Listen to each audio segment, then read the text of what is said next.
You have one unheard message. Hi, I was calling Current, the influencer marketing platform, but I think I just got redirected to a bunch of people listening to a podcast. Well, anyways, I was calling Current because I was told they could help get my brand set up on TikTok Shop, and even build out an affiliate program of content creators promoting my brand, and even have those content creators go on live streams and promote my product there. Wow, I could really use Current. I also heard that the brands they work with are making millions in sales. I guess I'll just go to their website at current.tech. This is the story of the one. As head of maintenance at a concert hall, he knows the show must always go on. That's why he works behind the scenes, ensuring every light is working, the HVAC is humming, and his facility shines. With Grainger's supplies and solutions for every challenge he faces, plus 24/7 customer support, his venue never misses a beat. Call quickgrainger.com or just stop by. Grainger, for the ones who get it done. Hashtag no music, hashtag no intro, hashtag no sources, hashtag just vibes. It's been a day. It's been a day for me, Ryan, just getting one right. We finally we didn't get big timed by Gregg Rosenthal, NFL.com, NFL Network. He made time for us tonight. We got the big dog. The week that the season starts, like I feel like we kind of made it a little bit. Like he made time for us. And the same day that Greg makes time for us, I get a prediction right saying that the Saints should call the Houston Texans about Bradley Roby when a report came out that the Texans were open to training everyone. Just put some tweets out there, just, putting two and two together. And sure enough, today the Saints, this morning, reported by Ian Rappaport, NFL Network, that the Saints traded for Bradley Roby. Week 1, Green Bay in Jacksonville. NFL season starts tomorrow. Bucks, Cowboys. Me and Greg saw each other, what was it, like a month and I don't even know how long ago it was, but we were at the beach with our families. I remember telling Greg, I was like, I don't know, man. Like I wasn't feeling it. Like I think it was right before preseason started, and I was like, not there yet. Are you there yet? Like, are you ready for football? Like, I mean, it doesn't matter if you're ready; it's coming. But like, are you ready for the season to start? I am, yeah. I mean, I'm also ready to respond to your big timing accusations, but we can put a pin in that and put that in later in the show. I know you want to, get to the news, get to the Bradley Roby of it all, like get the people in on this podcast first, and then we'll get to the person. Oh no, the people will understand. We can address this now, right? Let's address this now, okay? So I'll tell your truth, Greg, and then I will tell my truth in regards to this big timing accusation. Let's talk about it. I mean, there was no big timing. I forgot for sure. I didn't get a text from you.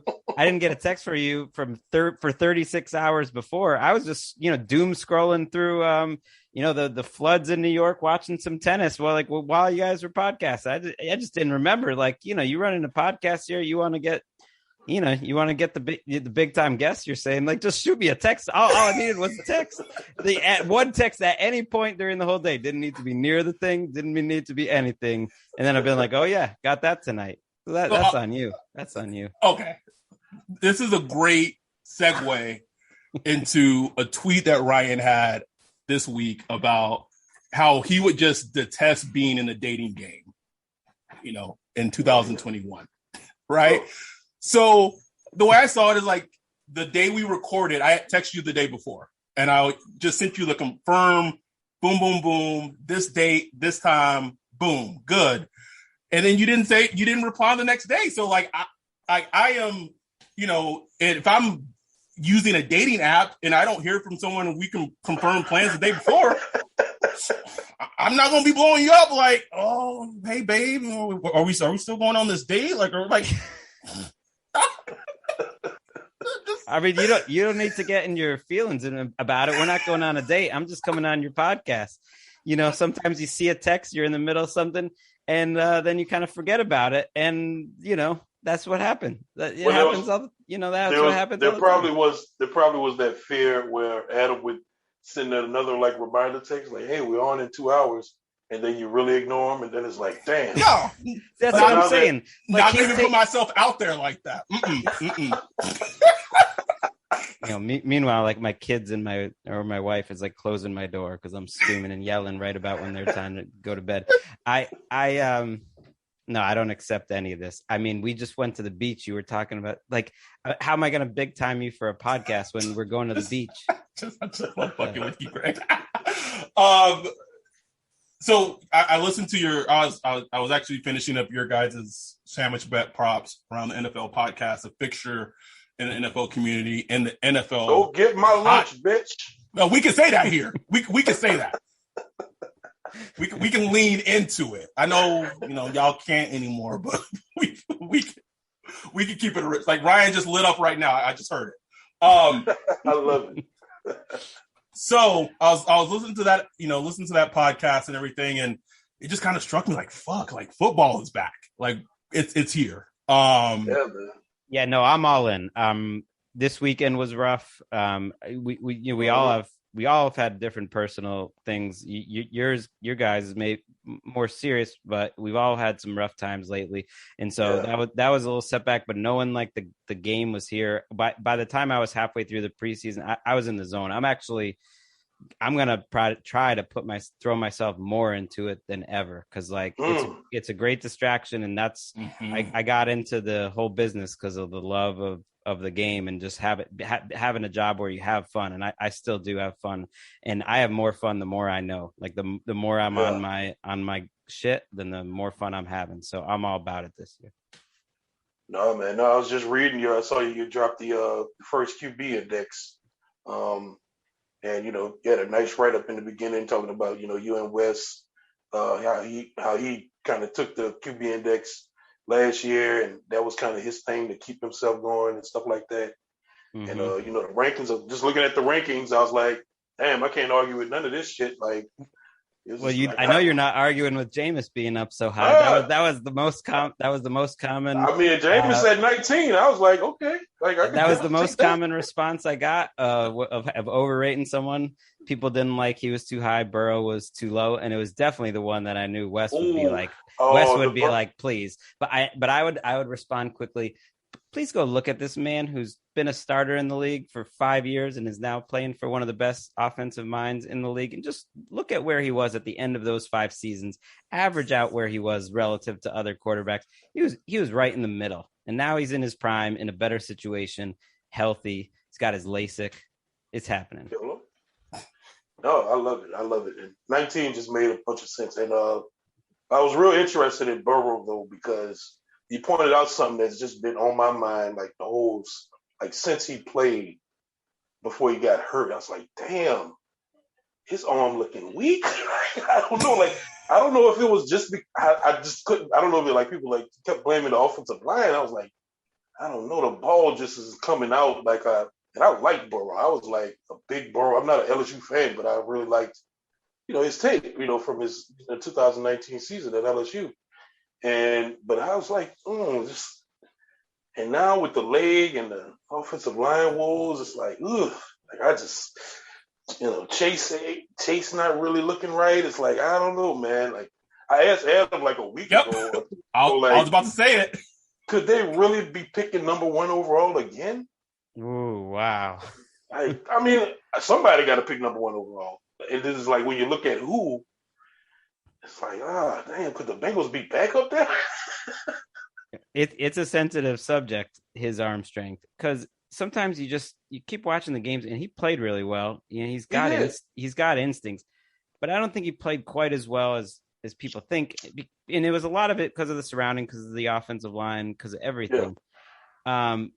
But that the arm strength really stood out a lot, and it was like a touchy subject to bring up. But I have now heard it repeated enough by other people that I really trust that watch the game, and it was a thing. And so I always worry about torn ACL guys when they come back, it's not always, just the mobility, which certainly matters, but it's like the accuracy, the timing, all that stuff can be messed up for a while. It messed up Tom Brady. Go watch the first half of the 2009 season. I remember. Might have been his worst play since 2019 until 2019. That was it. That was probably his worst half a season he had, was coming off that torn ACL. No, I mean, I worry about the Bengals. Just the vibe that everything came out against them, from a team during training camp, preseason. Like, there are just some teams you just want to feel. You guys did an episode about it, like who you felt better about after the preseason, whatever, than you maybe did or whatever. And like the Bengals were just one of those teams where I just like, I don't know. But I feel better about the Saints because of you two guys, because I listened to the Saints. Hashtag, no music, no intro. Because I listened the last couple episodes. I was stealing some of your knowledge on, the Bonnaissance. I don't know what we're calling it. The Zach Bond bonfire. Hashtag bonfire.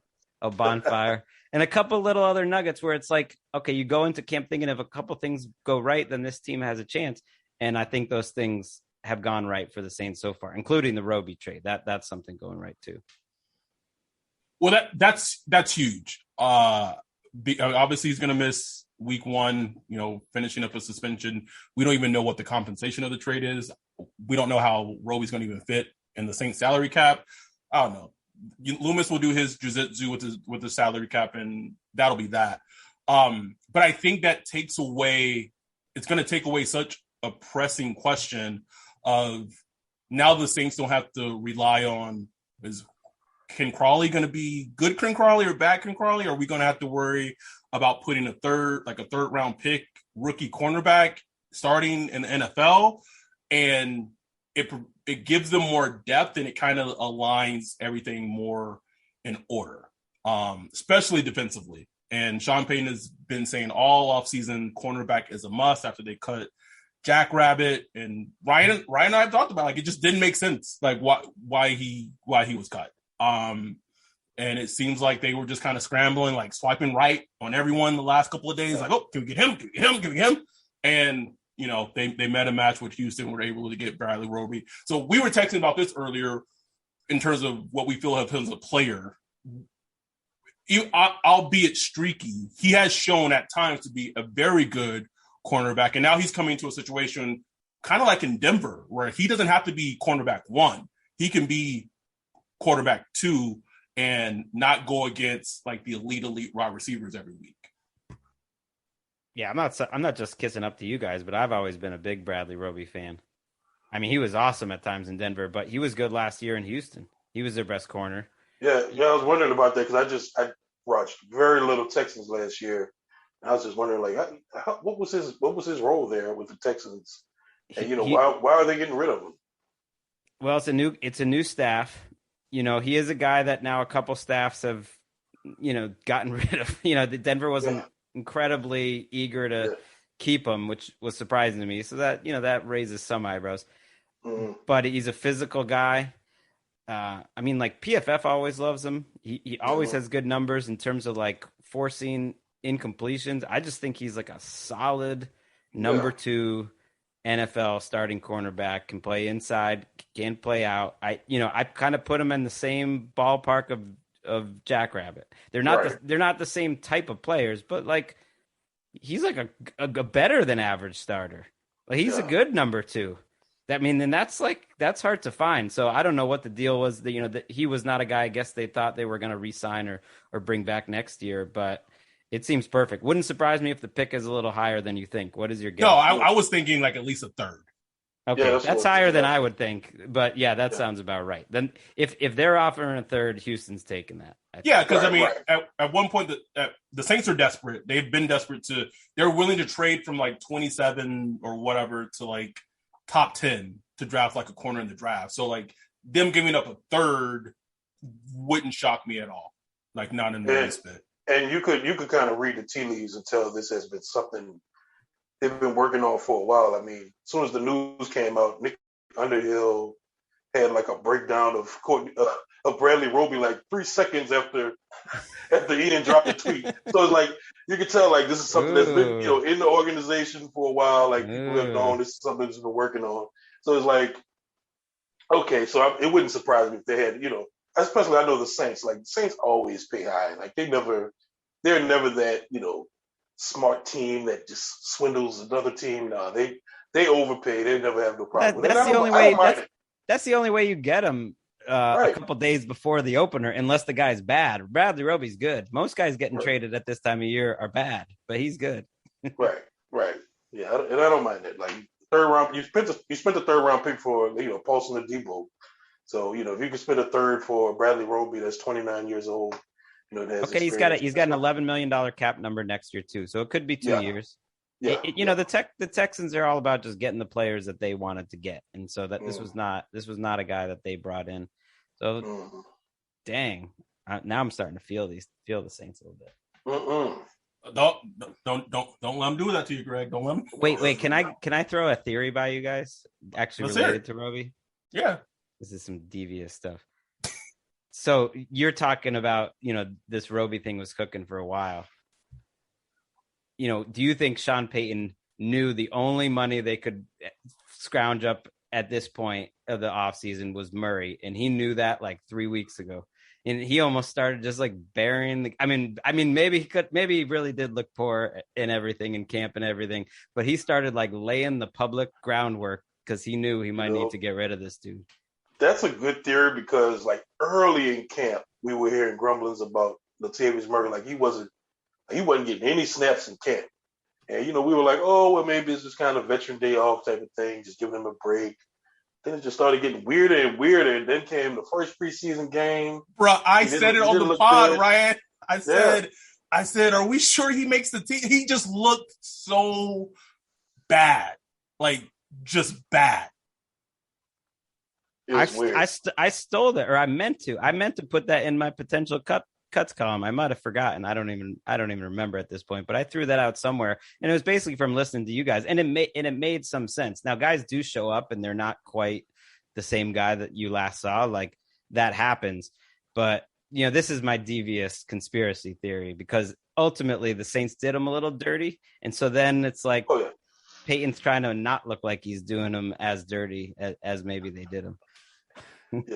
Yeah, I could see it. But. Hey, I mean, what are you going to do? That's business. They could have let him go early, though, but they rolling with the younger Tony Jones Jr. Tony Jones Jr. It's like, that's what it is. I still feel like they should bring someone in. I don't know, but, they don't have to. It's just running backs, so. They might after week one, Heck, if Murray can't get a job, I don't know how proud he's going to be about it, but... No, for real. He might come back. The Pats pull off that stuff all the time. They get their veterans come back and they're like, all right, sir, where do we sign? We're back. They got it about do this stuff.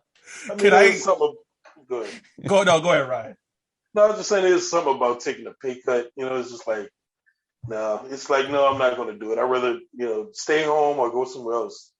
Right. That's what you would think. But that's what I mean with the Patriots. They would find these guys that would be like, all right, sir, like I just won the Super Bowl, but like give me a 300% pay cut and I'm going to show up and get rocked over the middle and win you a Super Bowl. I'm like Danny Amendola. It's like, give me that. Like, those guys, man, they had a handful of those guys that would just keep coming back for more. One of my favorite not tropes. I mean, it's true that you're running with now is just, Boston, New England, the whole Cam situation, Mac Jones, like the home of Alt Breer, just. What does this have to do with anything, though? That you yourself were like running, like you put it in the slogan on the slogan episode, like. I will say this. I appreciate you as a friend and as a person who works in the media that is able to speak the truth and not like be like, no, like, New England, like you tell it like that's how it should be, right? Like that's why when the whole Alt Breer had, was like, oh, like I've never seen anything remotely close to racism in the Boston area, and when people are like, what the fuck are you talking about, dude? Like, so I'm just saying, like, for you to like own it, and just even when Matt Jones walked on the field in preseason and the Pats fans were cheering like extra hyped, like you were just like, oh god, like, oh man, I hear it right now. The Cam hate was over the top. The radio stations there are over the top. I've had these arguments with my dad, so I certainly don't mind having it on the podcast. But yeah, they nipped that one in the bud, They didn't have to worry about it becoming a thing anymore because they did it before it even started. That surprised me, but I should never be surprised with Belichick. And people are going to think what they want to think at the end of the day. But, I mean, look, when Mac Jones got drafted, it was just like, man, it was on, that clock was ticking, bro. And then when Cam did whatever he did and, missed those 5 practices because of COVID, that was it, bro. Like, I'm not saying that's what, caused it to happen. But, like, when I saw that, I was just like, that's a wrap. Like, Mac Jones about to scoop that fumble up and roll to the end zone, man. Like, I mean, I've loved Cam his whole career, and I was really hoping like it would have been the perfect Patriots season for me if they went 12-5 with Cam Newton. I was saying that all offseason because that somehow would annoy all the Patriots fans that annoy me, and my team would be winning. It'd be perfect. It'd be like, it'd right. be. And I just like mobile quarterbacks. Adam gets on me for it, but I've always wanted to watch my team with a mobile quarterback, and so I had so many mixed feelings about Mac Jones. But then you read what happened in the preseason from people I trust, and then in the camp, and then you watch the preseason, and by the end of it, then they can do whatever they want with Cam. Mac Jones looked too damn good. He balled out. Cam didn't do anything wrong, but my God, Mac Jones looked awfully good. You can't mess around. If it's even, you go with the rookie. And I don't think it was even. Mac Jones was better. Yeah, and it's so funny because when Mac Jones was announced the starter and Cam was released, like Ryan and I had to go like re-up the Mac Jones episode we did when he was like slotted to go to the Saints at the end of round 1.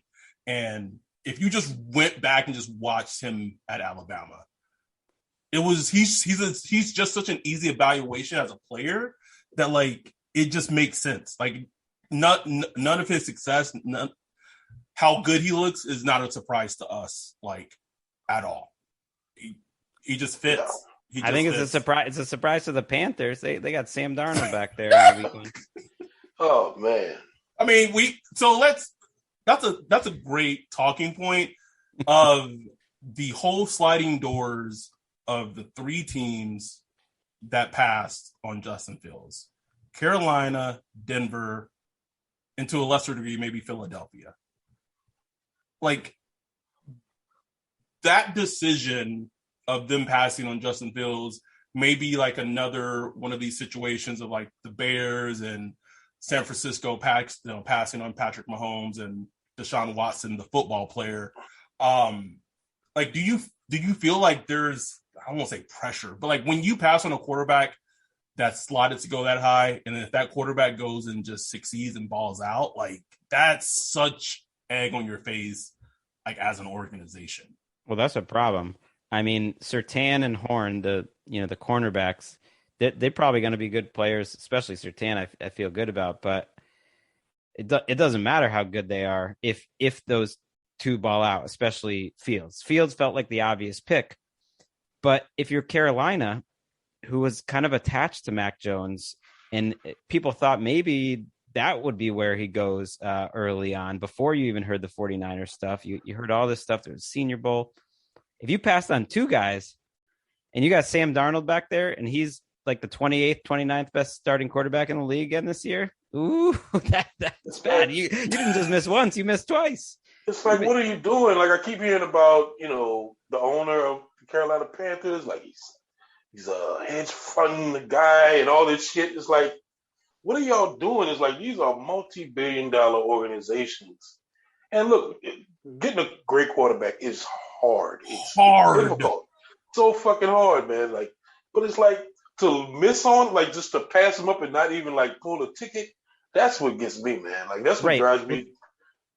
They gave Darnold all this money too. I mean, if they're right about Darnold, then we're way premature, and overall, it's like a good value. I just have I have zero faith. And I was the biggest Darnold fan when he came out as a prospect. I mean, because as much as Matt Rule, I think, did some good things last year, and they have some positive things defensively, and I think they're schemed up pretty good. Ultimately, he went out of his way to give Teddy 2 years and had to eat the second year, and then made that mistake. That's eaten up, $10 million in dead cap to get rid of Teddy that you didn't need to. I don't think anyone else was giving him 2 guaranteed years. That was just like, hey, we want to show we believe in him. And they basically after making that mistake, did the exact same contract with Darnold with a little extra thrown in. I don't get that. Which is crazy to me. I mean, you could have just, built around Teddy. Darnold had more of a market, I'm guessing, where they had to go a little higher. But even with that, they only did it because they thought they had Stafford and they didn't get it. There's a lot of sliding doors. I mean, they were offering a first. That's right. A first and a third. And a third for Stafford. They thought that might get it done, or that it was going to get it done. It didn't get it done. I forgot about that Stafford thing. That would have been interesting. Shit. You guys are lucky because now you guys look like the second best team again. We'll see. We'll see, man. Like, I feel much different. Like if you listen to our first podcast before the preseason, and we were not high on the Saints. Like it was like, and I still have some questions, but they've answered the 2 biggest questions I had. Really, the 3 is Jameis, how does he look? The linebacker depth outside of Damari Davis, and the cornerback position. So they answered those 3 questions, but still that wide receiver thing is bugging me, man. It's like, hey, Ryan, Traquan practiced today, buddy. He practiced. Okay, great. Like, that every team's got like one big problem. I know, that's a good spot if you're a Saints. The Saints have just proven over the years, and I know Peyton's counting on this, and he's pushing it too far now. But they've proven over the years they can find production in surprising places. Exactly, and it's probably one of my pet peeves because that shit just annoys me so much because I know the Saints passing game is going to be fine this year. It's going to be fine, and all that will do is justify Sean Payton's arrogance. To where, like, see, it's like a double-edged sword. Yeah, it's like I'm a top 8 offense. We didn't need to go out and draft Smokey. I mean, if they're a top 8 offense, then you guys can't be complaining about anything. If Jameis Winston's leading the top 8 offense, 8 is not 1. I'm saying, why not try to be number 1? Why not go all out and just try? Go get Smokey Brown. I just try to be better than you are. That's what drives me. But maybe it's just because I'm a fan. I don't know the business. It is what it is. But it's one of the things that just annoys the shit out of me, especially with the passing game. Because Sean Payton knows he can't create a lot. And he's a smart motherfucker, like he is. But it's like, come on, man. Like, did you watch the Saints offense last year? And I know Drew Brees' arm was dead. I know his arm was dead. I get it. But like that doesn't mean anything when your wide receivers aren't getting separation. You know what I'm saying? and it's been a problem for last couple of years. Big game to start week 1 in Jacksonville against the Packers. I know you guys do your Thursday game, show where you preview each of the game. I'm fascinated to see this game because I think at least week 1, the Packers are going to try to exploit the Saints' biggest weakness because Bradley Roby shouldn't be playing week 1. So the Saints' biggest weakness would be whoever's lined up opposite of Marshawn Lattimore. Ken Crawley, Paulson Adebo. They don't really have a lot of options. Desmond Trufant? I don't know. Sure. Oh, and then the Saints, with their depth at edge pass rushers, are going to try to go against a maligned injured Green Bay offensive line to disrupt Aaron Rodgers. There's no David Bakhtiari, so Billy Turner and Tavin Jenkins. It's going to be fascinating because that, to me, like, that's the game. Like, that is the game in summary to me, is whatever group wins those matchups is going to win the game.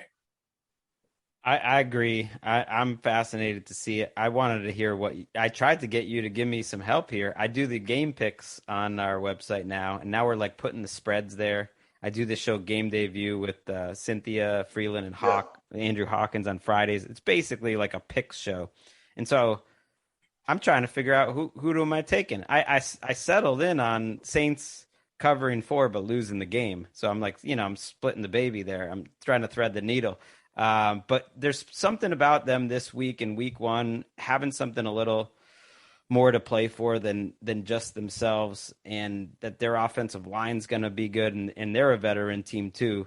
In the pack, I think they can keep it close. I just don't know exactly how they're going to do it, because I think if you look at all the matchups, it does favor the Packers. Packers could be a good team this year. I know the line, there are questions. There's maybe one starter back at the exact same spot, which is Lucas Patrick, probably, but their interior is bad.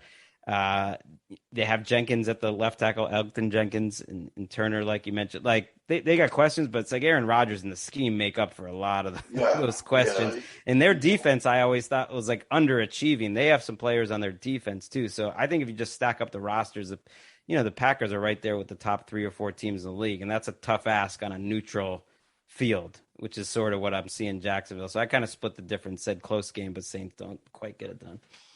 Yeah, and it's one of those things where it's like, even when you just look at all the matchups, but it's like Aaron Rodgers, he's just like such a damn cheat code. It's like you can just see him just rolling out, and shaking off a defender, and just doing something just stupid that just makes no sense, and just scores a touchdown. And it's like, how the hell did he do that? So it's hard to pick against Green Bay.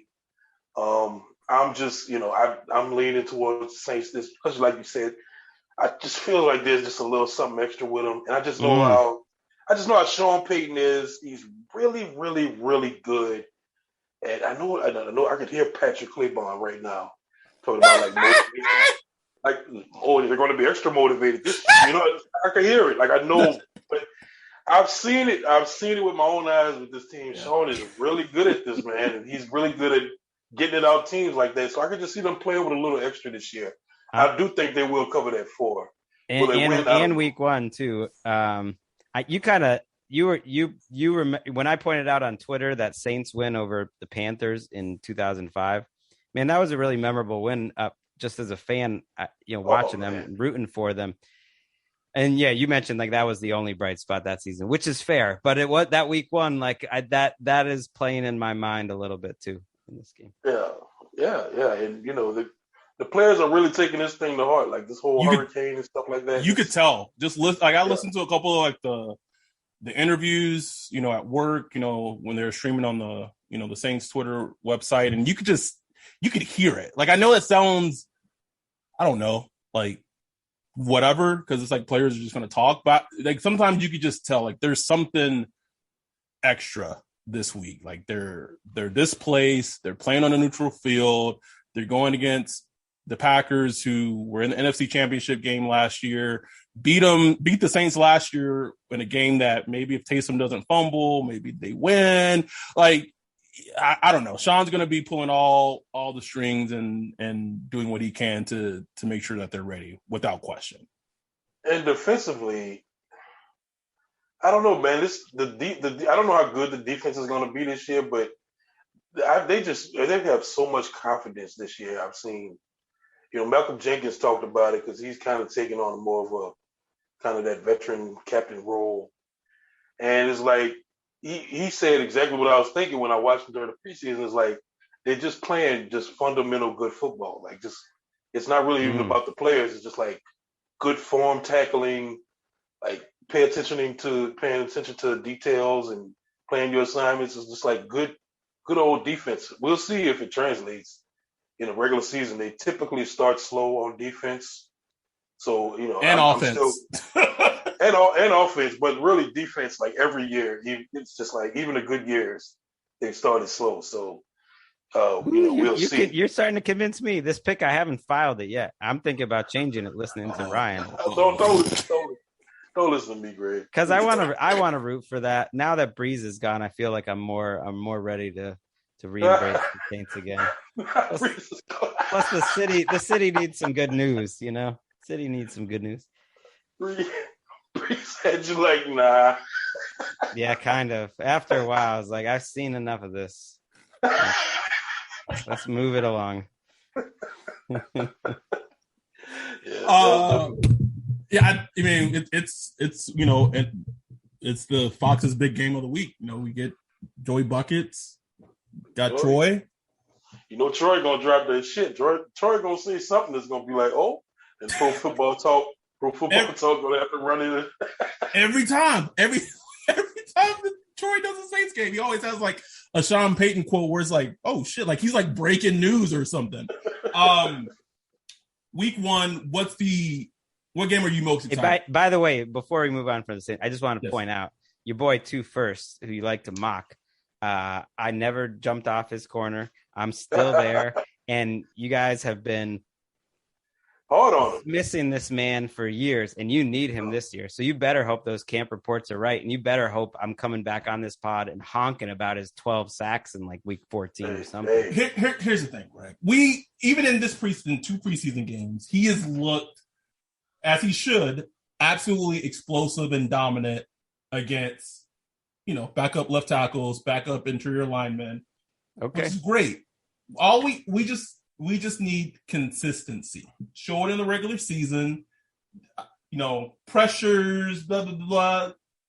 Get to the quarterback. Like that's it. All right. That's all we're saying. I'm just saying, if he is their best defensive player or their second best defensive player this season, I just want like a personal apology to me.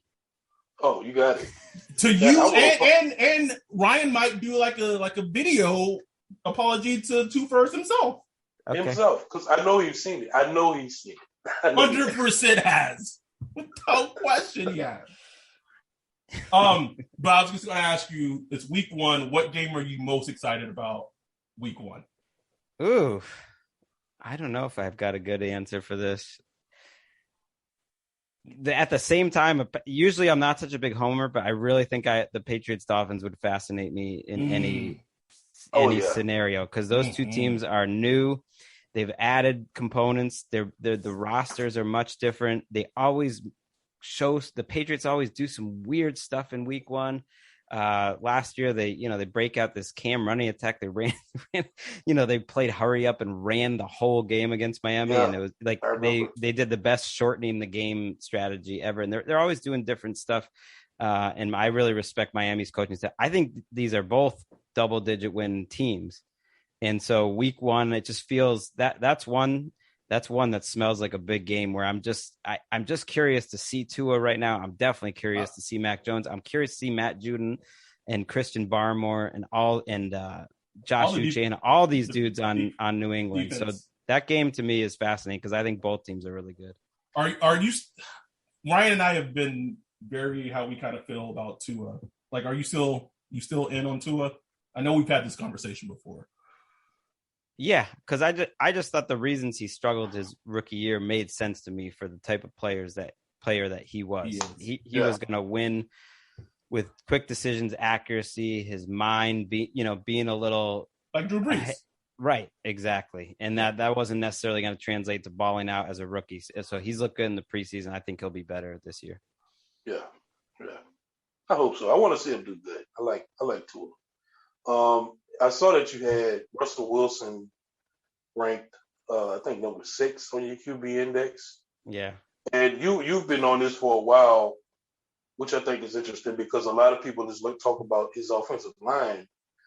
But you point out how he played really bad down the stretch last season. Did. It was bad. Like, it was not the offensive line. He played terrible. Especially for his, because like the first 4 or 5 games, he was just looking like, MVP, like what? And I don't know what happened towards the end of the season. Nothing, I don't know, as far as I've heard, nothing came out about an injury or anything. He just did not look good. Yeah, Well, no, what were you gonna say? Sorry. No, I was just saying, go ahead. Like, I was just curious, like, what do you think we see from him this year? Do you think that just was kind of like just a bad stretch that QBs have, like pretty much all QBs have? This is a little stretch it's not good, or was it something else? Was it the OC Brian Schottenheimer or whatever? I think it was probably just a blip. Mm-hmm. He hasn't usually been like a top 3 type of guy where he's balling out game in, game out, 16 straight weeks. That's kind of what's kept him, look, he's a surefire Hall of Famer, but that's kind of what's kept him in the 3 to 6 range instead of one, getting those MVP votes. He didn't deserve any MVP votes if you go through each one of those seasons. That's okay. Like, he's a top 5 quarterback.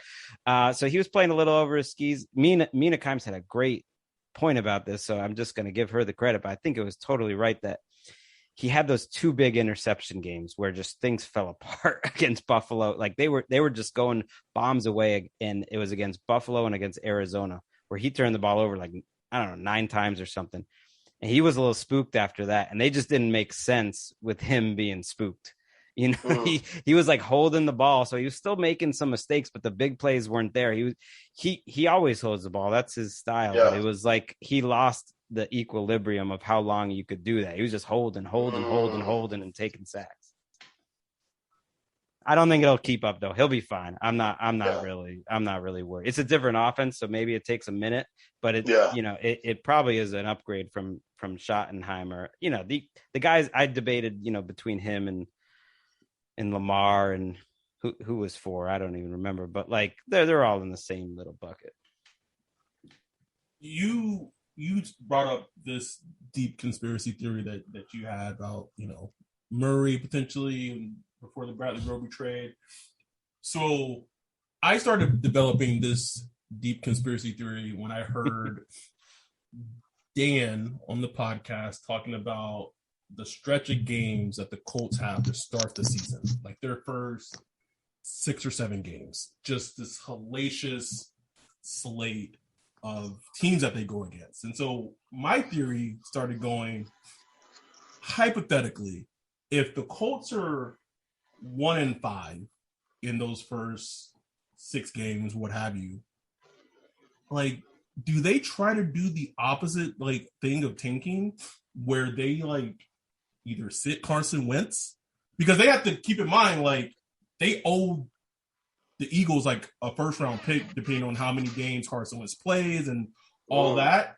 So if they're looking like they have a top 3 pick in the first round, could they do some shady stuff to make sure that they keep that pick? Ooh, I like that. I didn't think about it until Dan started talking about their schedule, and those teams, they're 6 really good teams. And I was like, yo, if they are starting 1-5, as a team, if they, because right now it's a second, I believe, that turns into a first based on whatever the criteria is. And I just thought it's 75% of the snaps. I had to check it while you were talking there. That's the nice thing of being not on video. Plus I don't have to look at you guys. You don't have to look at me. It's all good. So I don't think that look, they need to find out if Carson Wentz is their future quarterback. So I think that he would have a pretty long leash, but I think that's a question if you extend that to 3 and 7 and it's week 12, once it starts getting a little bit later, because if 75% is the threshold, that's the end of the season. Yeah, that's a thought for first to second. I could see them doing that. They definitely, we're happy to be, trying out Curtis Painter and all these guys to get Andrew Luck back in the day. I mean, they're just flipping quarterbacks in week 15 and 16. You remember that? I do. I remember the same game they played against the Colts in Monday Night Football or Sunday Night Football. Just a bloodbath.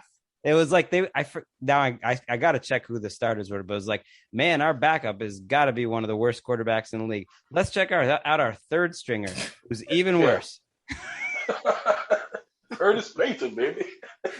I don't know why I thought that, but when Dan went through the teams, it was they have to be mindful of this. But mean, because They think they're we, good though. They think they're good, and that's people I true. like That's true. around them think they're good. Like Stephen Holder, the Athletic and stuff. Like Yeah. they are kind of a greater than the sum of their parts type of team. They're so that they did almost beat Buffalo with Philip Rivers there. They should have. You got to give them a should've. little bit of credit, but I'm very down on them because I'm very down on Carson Wentz just generally, especially an injured Carson Wentz. I'm definitely not into. Wait, what's the week one game? You asked me that. I wanted to hear your guys' answer. Another week one game you want to see? Oh, I know me. I'm kind of interested in the Browns Chiefs. Right? They play the Chiefs. Mm-hmm. I don't think I'm gonna be able to watch it because I think it's on right during the Saints game. But I'll have the red zone going because I don't know. Like that game was fun as hell. The playoff game they had last year. I know it was so much low score. I checked that game out to look at and try to remember it, and I forgot that it was 22-17. That it was a low scoring game. That's all it was. I could have sworn it was a high scoring game. Mm-hmm. But I just remember enjoying the game for some reason. Maybe it was just a good game. Browns. They had their chances. Yeah, they did, man. I just want to see that. I'm not like a Browns fan, but obviously there's a lot of us that kind of just, there's a part of us that kind of root for him. I know Adam, he doesn't like Baker Mayfield. I don't love him either, but I just kind of want to see the Browns be like a good team. And I don't see any reason why they can't be a good team now. Like just from a player standpoint. He just has a very off-putting, annoying ass personality. That's all. He does. I can't lie. I've heard from someone that's known him throughout, or like knows the Browns and stuff throughout the process, that they think he's gotten a lot better. That he's grown. Mm-hmm, that there was a lot of douchiness. Yeah, like early on. It was like that might have been rubbing. Like that might have been rubbing his teammates the wrong way, this and that, and that it's turned, and that I think the teammates and everyone else is feeling better in terms of him as like a guy and a leader. And he got some major success really early in his career, like just being like kind of good for the Cleveland Browns. Like just imagine being in Cleveland and being like the savior. You know what I'm saying? Like, right. He wasn't Johnny Manziel or anything like passing out in the middle of meetings. So, I mean, it's all relative. He was like professional. He was professional and pretty good. It just, he was a little full of himself. I mean, Ben Roethlisberger is going to the Hall. He's still that way. So, you can still win that way. I got one for you, 10 a.m. How about Adam? I wanted to hear yours too, but now I'm thinking about you guys in the Saints game, and I got the Patriots game late. What's yours? Mine's Washington football team. Okay. LA Chargers. Yeah, that's good. I'm curious about that. Herbert against a defense that should be on paper one of the best in the NFL. Sign me up. I'm curious for like the new coaches and the new which of the Chargers are, and then the new situations like Fitzpatrick is. Herbert sort of in a new situation too with the different offense. Those are the games. I love in week one. I'm with you, and I don't know. That was maybe the toughest game to pick, and I took the football team, but that was like the most coin flip game I could find.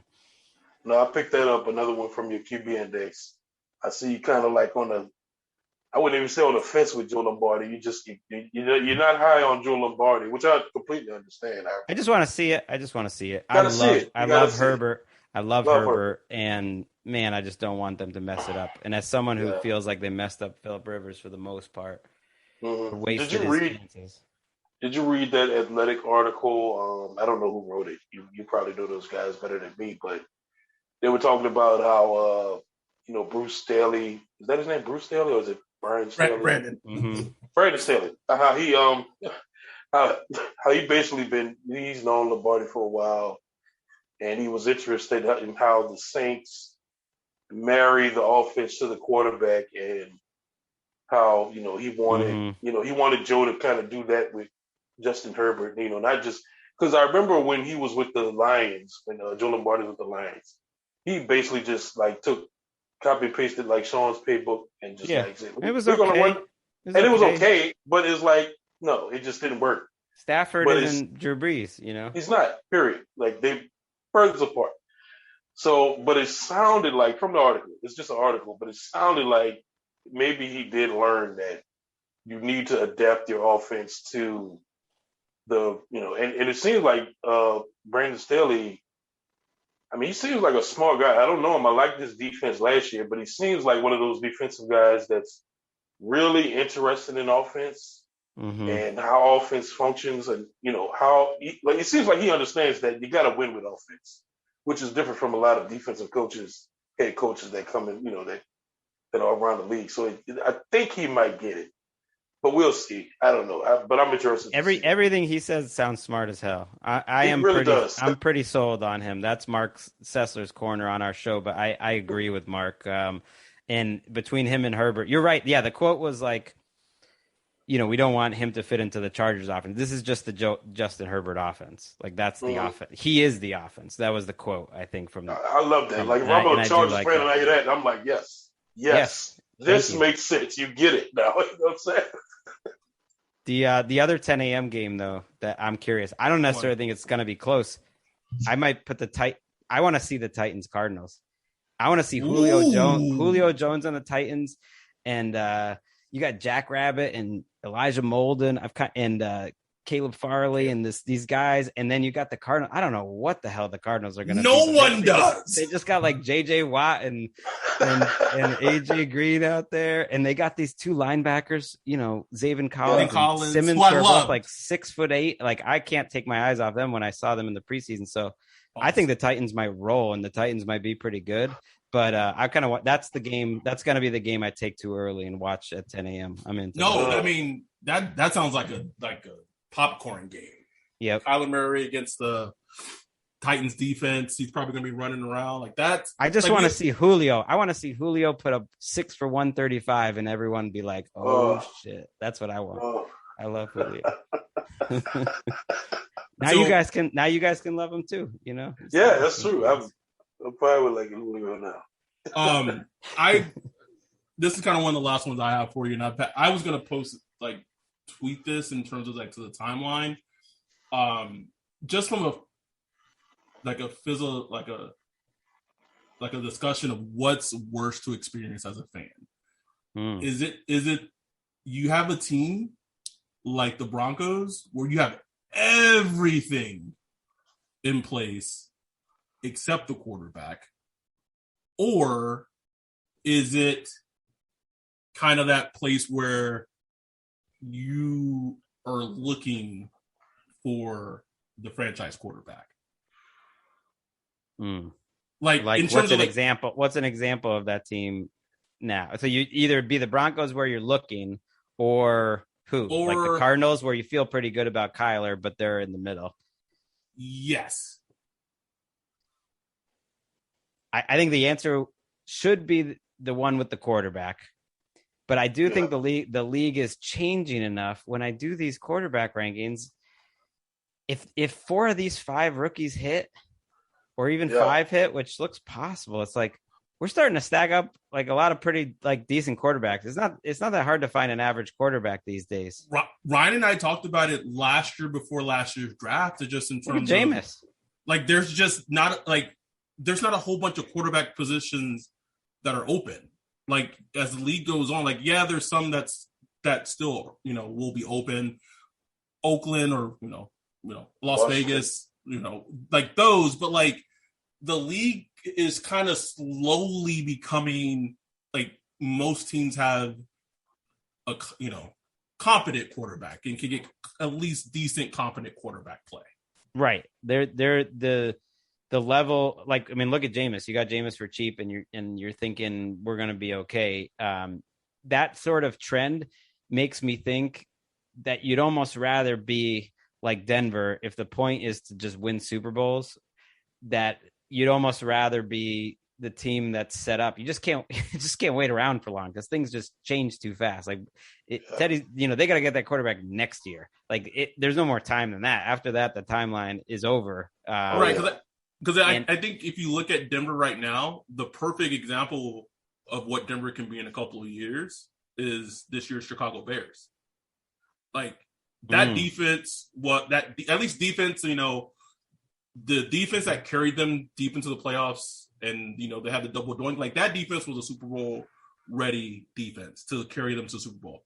And they didn't have the answer with Mitchell.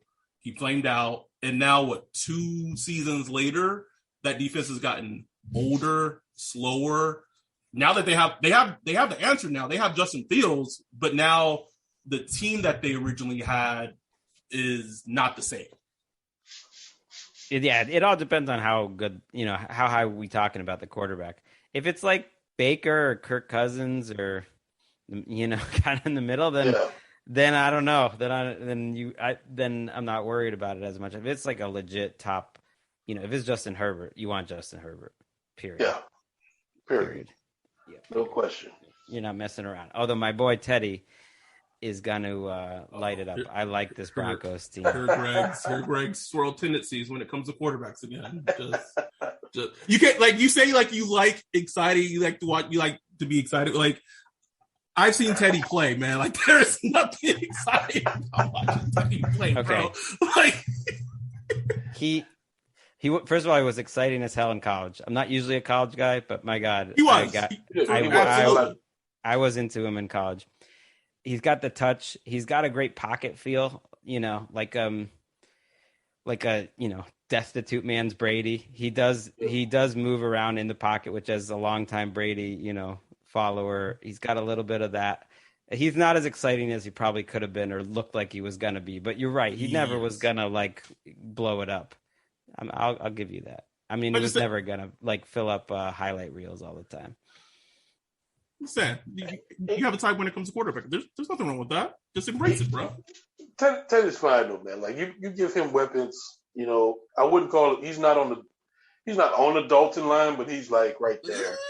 He's below it now. See, that's the thing about this line. Like, it hurt me, but I had to put him like 28th or something. I mean, really, who's starting? Like maybe the rookies, but Tua, I guess, hasn't shown it. Goff, I think that's close, but Goff has had some, he's had moments too, Hurts, Dalton, Tyrod, like Hurts had like 4 starts last season. Right. There's a handful of guys you'd put below Teddy if I'm trying to win games going into this year, but it's not that many. It's like 5. Damn. And I love Teddy, Yeah, no, you love Teddy. That's funny. Oh, well, I don't have no more for you, Greg. You don't have to make, you guys can just do your own thing. What would you be doing right now? How's the last week gone for you, Ryan? Oh man, this has been fucking crazy, bro. Because my wife's grandmother, we had to go get her out of New Orleans because she was staying at a hotel down there. She didn't want to be in the house during the hurricane. She was staying at a hotel on St. Charles because her son, works there, was able to get her a room. But of course, the lights went out, the generator stopped working and stuff. So we went and got her last week, and she's been staying up here in Mobile. So really, I've just been like kind of driving Miss Daisy every day after work, just bringing her to get like fried fish and bringing her to Walmart and Family Dollar and all that shit. But that's good. We were able to get them, and my parents, they just left Mobile today to go back home because their power just came out. Their house is fine. My sister, she had quite a bit of damage. A lot of people had damage, man. Like I had a hurricane. It wasn't no joke, man. Like then just to go on and to see what happened, like in New Jersey and New York, all of it, man. It's like what the fuck, like, Jesus, man. So it's crazy, man. Like New Orleans is crazy right now. It's better. It's at least it wasn't Katrina though.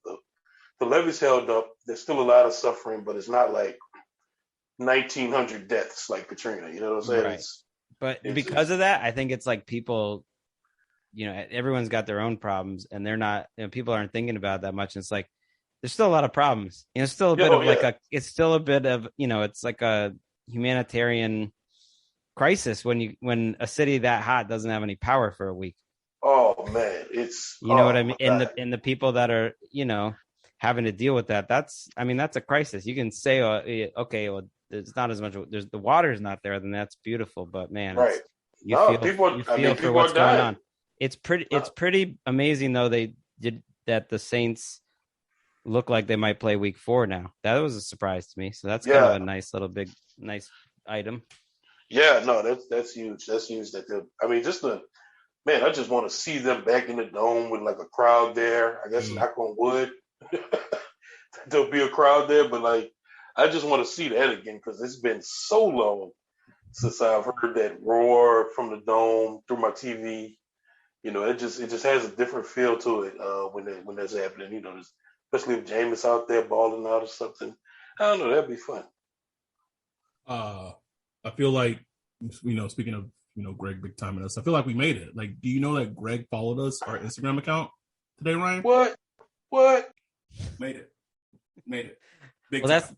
that's because I noticed you added me at some point, maybe last week, and I was like, wait, but I didn't, in the story, and I was like, wait, did they call me out or something? And I missed it. I just saw it today. I was like, oh, I wasn't following them. That's why I didn't show up in my little thing. I better. So when I out. posted that to our story, asking for questions, a new ride opening on October that we didn't get. So someone did respond to it, and they were like, can you ask him why does he look so much like Matthew Broderick? Have you ever been hurt? Have you gotten that before? No, I haven't Matthew really Broderick? gotten that. Yeah. I mean, I'm like a short, preppy looking white guy, so that's got a little bit of it. But That checks out. Yeah. no. But no, I don't see it. I haven't gotten that. I used to, or I still get Adam Brody sometimes. When I show the old pictures, I got a little bit of those curls, but I wish I was Adam Brody, You guys don't even know who Adam Brody is. I'm thinking, I'm like, who the fuck is Adam Brody? It's what's his name from the OC who had Summer. Oh. This white people shit. And usually Adam's all into that. Adam's into the CW dramas. I'm saying. I 100% see it now. I had to do a little Google search. I see it. Yeah, a little bit of absolutely. a younger one. I would take that. He had Rachel Bilson on the show and in real life, so that's A1. It's a little uncanny now that I'm seeing these pictures. All right, I see you. I got you. Anyway, thanks. I mean, we appreciate you coming on. I know, NFL Network and like there's just been a lot that's happened over this year. It feels like it's been multiple years, but it's all been, this year and all, even us as people, we're all going through our own personal things. But like you said earlier, the fact that we can get on the podcast, talk football for an hour and just talk about things that we love, watching the game, enjoying it. And, in that period of time, have a piece of solace where we're just focused and happy, talking about a game. That's why I do love football, for that escape where we can have that, that comfort, every week. And it's coming back. So it's a great game. I'm not trying to fight that anymore, or I never really was, but it's a great game. It's a great game to dive into. You're right. I mean that crowd's coming off a pandemic, and then what happened? Like all the crowds are extra this year. I'm watching. You guys know I'm a tennis fan. I got my Courts of Thunder podcast. Shit. The crowd at the U.S. Open has made a bigger impact on this tournament than has ever happened, and I think I've seen you've seen it other sports too. There's just the full crowds post pandemic are a little extra, and you can imagine it just of what every different person's gone through over the last year and a half and everything. Like I can't wait till we're in our studio into the Chris Wesseling podcast studio. We haven't posted that, and we haven't been all together like in a studio and doing our podcast, for so long. So we're hoping to get there week 2 and in our new place, and that's I'm gonna be the equivalent of that Saints crowd, all hyped up, for that. That's gonna be great. Yeah, y'all need to make that motherfucker explicit, man. Like, tell NFL, let us cuss. Like, let us curse on this. Okay, maybe that episode, I'll throw that out there, and we can just do beeps. At least, they don't seem to mind the beeps. No, they don't mind the beeps, man. It's funny because now our podcast studio, we used to be on like the 3rd floor in this whole separate area, just all by ourselves. now it's like right in the middle of the newsroom with like clear That's walls. crazy. So we're gonna be like animals in the zoo or something, dropping F-bombs in that. And you guys got a TV show now too, right? Like on Fridays or something? Yeah, we're doing that. We're taping on Fridays, but it airs Saturday mornings and Saturday nights. There's like a re-air, and I think Sunday mornings too, a couple hours. But yeah, DVR that up. Oh, fucking right, yeah. So check out Course of Thunder podcast? Yeah, I'm always plugging that because that's the one, we need to start. That's a tough sell. I always like, there's a couple of friends that are like, I'm sorry, man, I haven't listened to your podcast. It's like, bro, I'm not expecting anyone that I know to be listening to this podcast. Like, I mean, that's some niche shit. I know your It's not even just tennis. It's like women. It's mostly women's. I love the women's tennis. Women's tennis is the best sport in America, other than the NFL. So is Miss Rosenthal checking out the Courts of Thunder? I know she listens. Mom. Oh, yeah. She's a big tennis fan too. So yeah, she's. Love it. We got more people than I expected. It's going well. So I appreciate it. Courts of Thunder, RJ BP. Don't even worry about it.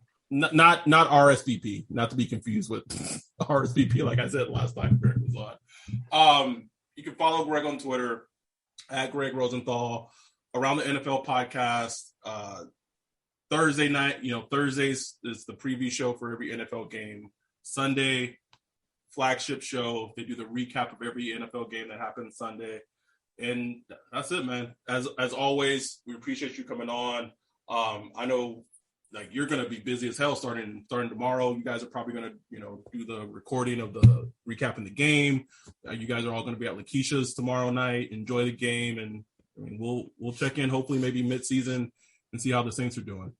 Yeah, I'm looking forward to it. Like, I still, that time we talked about Chris on your pod, that was like a meaningful conversation with me. It's great. It's great to talk. I'll see you in between, and then I'll see Ryan when he's ready to make the apology. I don't know when like the tipping point's going to be.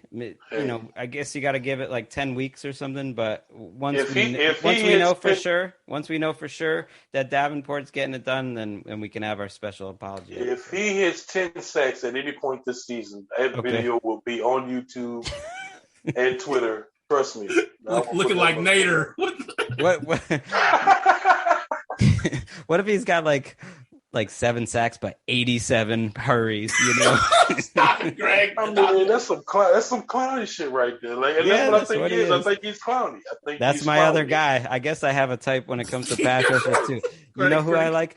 The big dudes who just like throw the other dudes away in front of them. I love that shit. That's what he is. That's what he is. It just only worked so many times in 16, 17 games. Man. Right. I'm no coach, but I just like watching that. Yeah, no, I feel you. I get it. It's like Gladiator. Like you're like, oh, like that.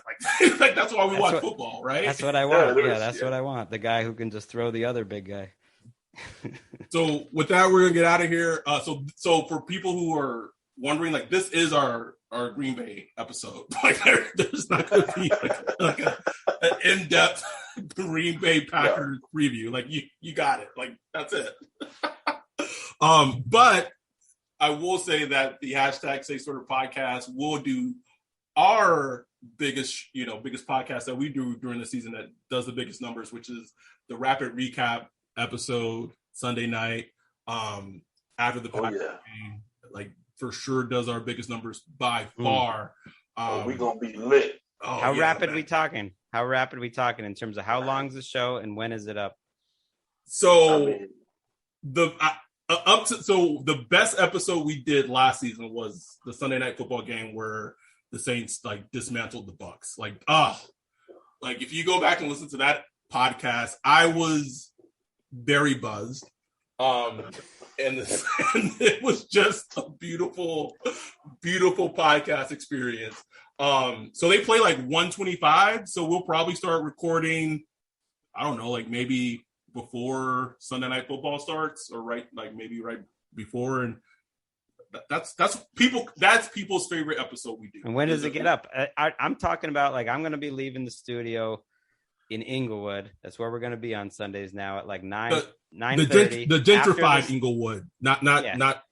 It's not. It'll be up there by then. It'll be up by about 11 my time. So yeah, about 9 like 9 our Okay, our time. that's what I'm saying. I need something to listen to on the way back. You know, that's a 25-minute drive. I need something.